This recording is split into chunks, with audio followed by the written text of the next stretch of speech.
Hi guys, I'm Apple Hi, I'm Kaloy. and welcome to our channel. So today is May 26, 2026 and we would like to share our experience on how we did our fingerprinting and biometrics for our US immigrant application under EB3 category.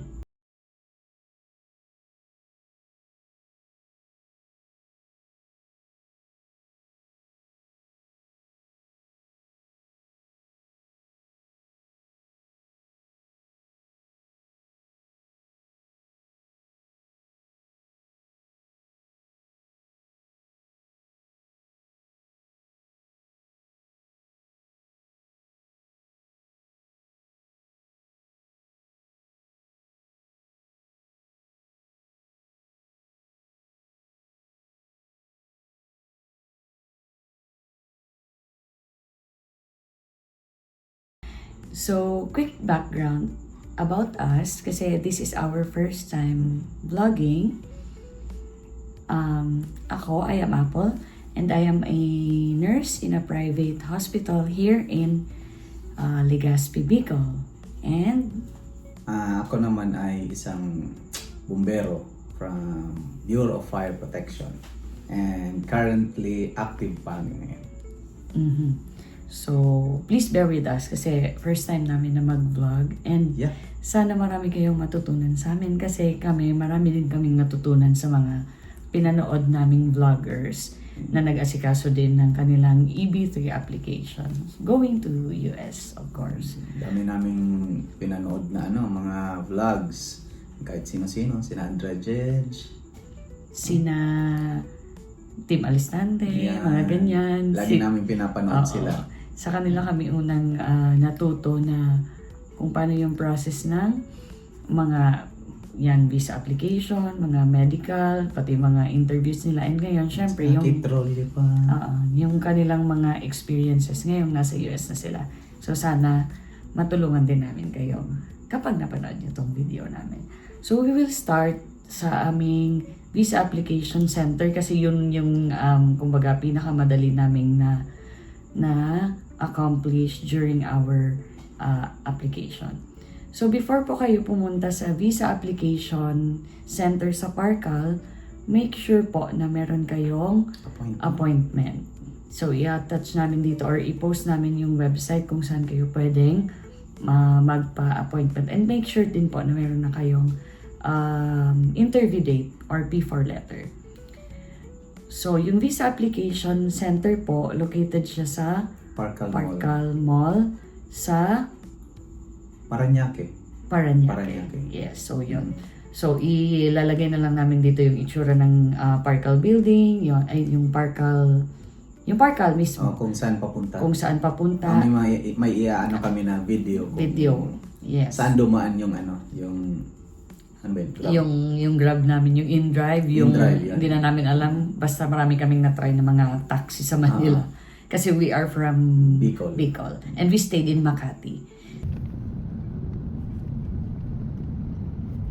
Starbucks. Nabusog na ako. Yung bread. Tapos ka na ba? Nag-work ka na yun? Saan kaya? Ano yung pupunta niya sa'yo? Makati. So, sa VAC po, ang kailangan ninyong dalhin is yung appointment confirmation page with barcode. So, i-attach din namin yung itsura nung paper na yun dito para at least aware kayo kung anong dadalhin. Siyempre, yung DS-260 confirmation page. Yung passport, pinaka-importante yung passport, and P4 letter. So, pwede din po kayo magdala ng 2x2 photo of all yung applicant and syempre yung ating dependents. So, just in case lang manghingi yung sa VAC po natin. Pasiguro lang yun. Yes, pasiguro. Wala naman masama magpasiguro. Kasi meron daw na mga instances na yung kids mahirap na kunan ng photo. So yun yung parang alternative nila. So yun. Anyway, let us start. So umalis kami ng Makati, I think mga Mga 10 a.m., umalis kami ng Makati going to Parkal Mall. So, dumating kami sa Parkal ng 10:30 in the morning. Pero ang appointment po na nabook ko doon ay 12:30 p.m. So, bakit masyado kaming maaga? Nag-decide kami kasi doon na lang kami na nag-lunch. Kasi medyo mabagal yung aming Junakis kumain. Yung Kaya, anak namin. yung anak namin, yung pala, hindi nakalimutan ko na i-introduce si Hans. So, meron po kaming anak, si Hans. He is 5 years old. So, that's why we decided to go sa Parkal earlier. So, ahead of time. So, pagpasok namin sa Kogon Building, nakita namin yung lobby. So, naglakad-lakad muna kami straight. Tapos, nakita namin na may pila na nga doon ng mga US visa applicants. Punta kami sa yan, marketplace. Yan mama. Hans, say hi. Hans. Hi. Hi. Punta tayo sa visa application center. Ayan o. Yan natang pilang yan. Marketplace. 12:30. And, Pwede din sila magtanong sa mga guard sa doon mga guard, kung yes. saan yung back. yung pila.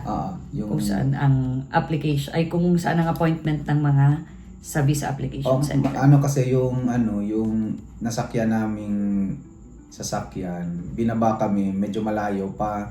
So nakakita agad kami ng guard, doon kami nagtanong para mas madali mahanap yung Tapos may mga kasunod din kami, may mga dala-dala din Yeah. silang mga folders, Yeah. mga sinundan lang namin. sinundan namin sila, parang mga naka-business outfit, mga ganon. Madali lang yun mahalata yung mga nagpa-process din ng So, papers nila.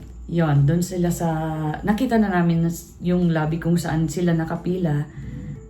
I think yung mga 12 noon appointment ata yung mga nakapila doon. As in, Sila ata yung nauna. as early as 10:30 may mga nakapila na po Nakapila na. doon.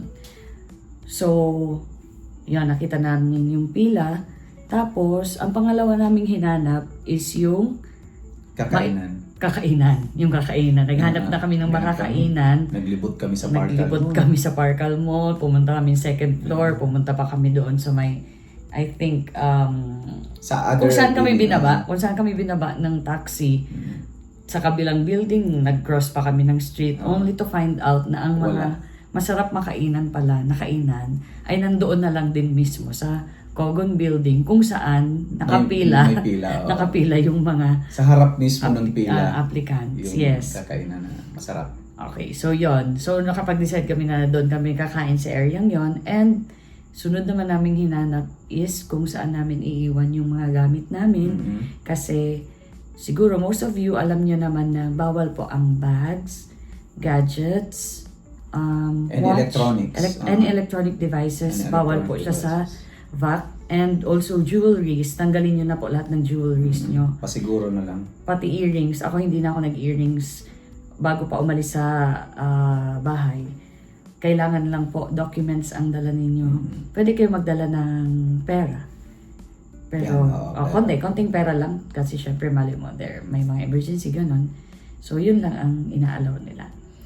So, yun. I-attach namin yung video dito kung saan kung saan yung pila. Baggage. Ano nga yung tawag mo? Baggage house. The Baggage house. Yan. May attach kaming video Ah. para kung saan yung daan papunta sa baggage house. Okay. Hi Hans. Hi mama. Punta tayo sa kung saan iniiwan yung mga gamit. Tara. Dito tayo. Halika Hans. Dito sa likod ng Dickies. Sa nakalagay. Tara Hans. Sama kay Papa. Yan yung pila. Tara, dito yung iwanan ng gamit.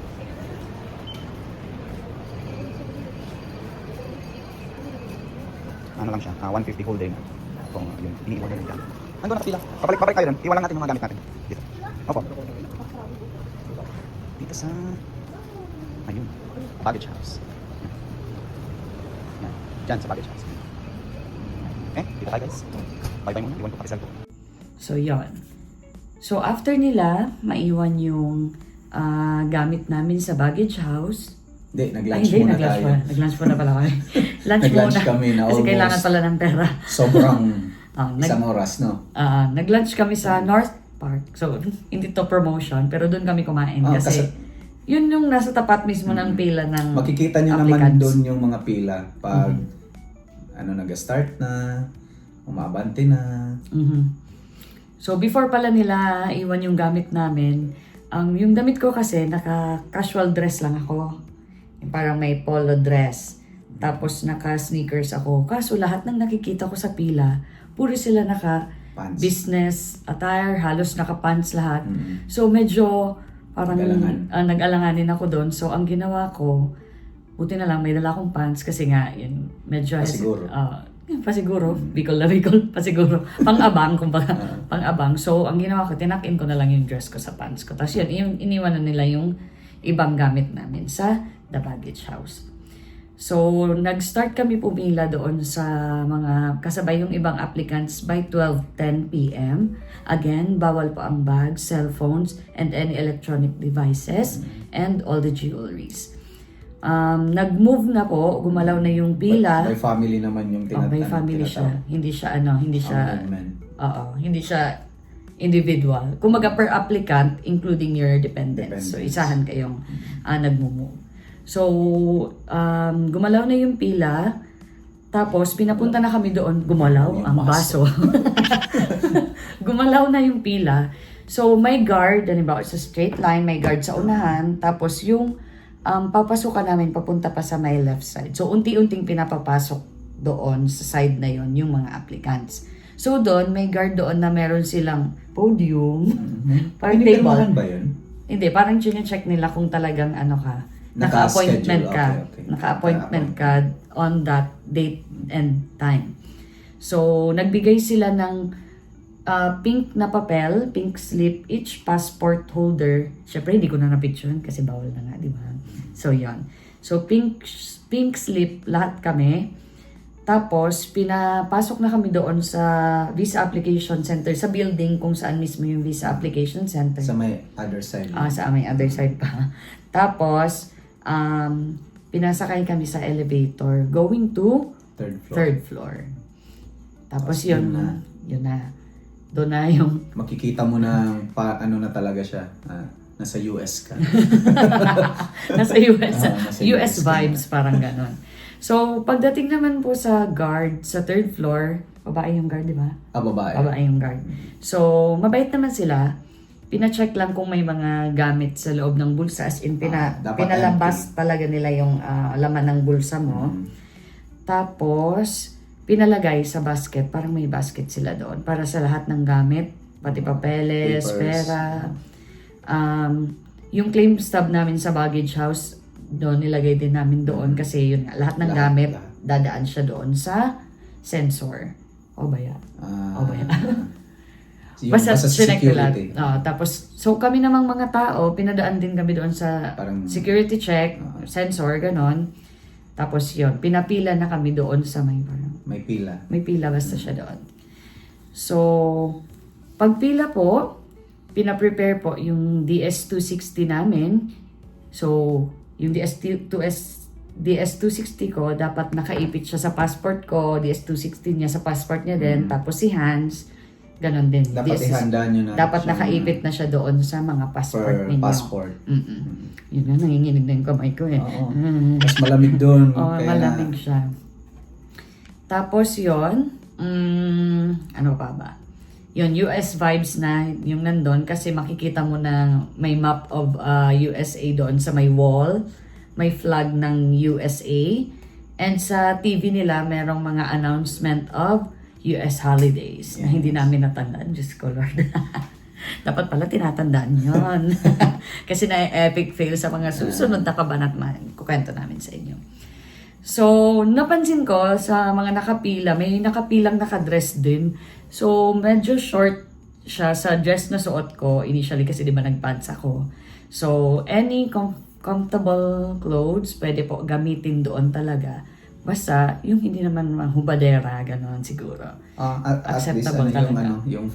hindi naman formal, yung parang presentable lang talaga. Presentable. Pero hindi sila, walang issue kung dress or... Jeans. pero naman, shorts diba? siguro, parang, wala akong nakitang naka-shorts doon. Kasi ako naka-jeans ba? Naka-jeans silang dalawa ni Hans and naka-polo. Wala kasi kaming picture kasi parang, yun yung unang inasikaso. So, yan. Ano pa ba? Pagpasok doon sa door, meron pong 4 counters or screeners. Yan. So sila, hiningi nila yung passport with DS260, tapos in-scan yung barcode sa each DS260 namin. And naglagay sila ng sticker sa likod ng passport namin. And doon po sa passport, yung sticker na yon nakalagay yung NVC case number ng applicant.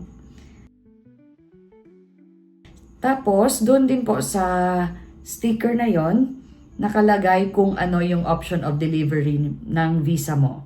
Kasi may iba na pinipick up sa application sa VAC, sa Parcal. May iba na, syempre, tulad namin, from province pa kami. So, pinili ko yung premium delivery. Makikita yun doon sa pag nag-set ka ng appointment. So, makikita mo doon kung pipili ka doon kung anong delivery ang gusto mo. So, after doon sa 4 screeners, may pila ulit para na sa fingerprinting and biometrics. So, meron po doon na 12 counters. So, marami naman ang kikater sa inyo. Mabilis lang. Sobrang bilis lang talaga. Ako tsaka si Hans, pinapunta kami sa counter 8 kasi syempre 5 years old pala. 5 years old, kumaga bata, mother baby gano'n. Tapos si Kaloy naman sa counter 9. So magkatabi lang tayo. Magkatabi lang kami. So sa experience ko, ako muna yung inuna ni ma'am na nagakuha ng fingerprinting and biometrics. Iniscan niya muna yung DS260 ko. Tapos, tinanong niya ako kung ano yung full name and birth date ko. Tapos, inuna yung fingerprinting. So, una yung 4 left na fingers, itong 4. And then, right naman. Tapos, yung dalawang thumb. Magkasabay siya. Tapos, ano pa ba? Tinanong niya ako kung manipis daw ba yung yung skin ko sa kamay. Kasi, medyo ilang ulit niya akong pinag-alcohol doon kasi hindi na-read. Oo, hindi na-read agad ng isahan. Paang niya, punas na ng kaka-alcohol niya. Nasobrahan ako sa kaka-alcohol ko kaya manipis na siya. Tapos, yon. After nun, ng fingerprinting, picture taking na. Photo ops. Tapos, sunod si Hans. Ano ba? Ang sabi daw, hair at the back. Tapos, dapat yung ear mo, di ba? Masyadong prominent yung ear natin dyan. Dapat nakalabas talaga siya. So, sa likod din. Parang ganyan. So, ang next po, pag-take na ng photo. So, ang sabi po, sa aming fingerprinting, doon na po kami nag-proceed sa photo. Ano ba? Doon na mismo yung photo. Yung picture taking. So, doon na mismo yung picture taking.